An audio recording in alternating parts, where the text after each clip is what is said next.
Mainly 6 তারিখেও কিছু কিছু জেলাতে হবে, মেনলি আমাদের আপনার পশ্চিমের জেলাগুলোতেই।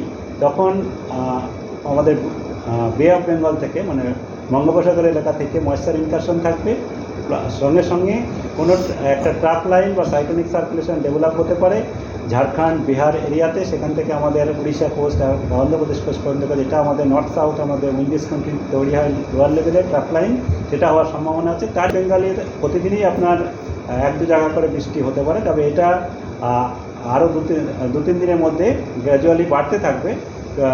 স্পেশালি আমাদের হচ্ছে নর্থ বেঙ্গলের কালিম্পং, দার্জিলিং, জলপাইগুড়ি, কুচবিহার, আলিপুরদুয়ার এই 5টা জেলাতে, মালদা, দক্ষিণ দিনাজপুর, উত্তর দিনাজপুরেতেও থাকবে, কিন্তু কম্পারেটিভলি উপরের দিকে বেশি থাকার সম্ভব। সঙ্গে মূলত ড্রাই ওয়েদার 6 তারিখে কিছু জেলাতে, মেনলি পশ্চিমের জেলা এবং আমাদের মেদিনীপুরের উড়িষ্যার সংলগ্ন জেলা যেগুলোতে, সেগুলোতে 1-2 জায়গায় বৃষ্টি।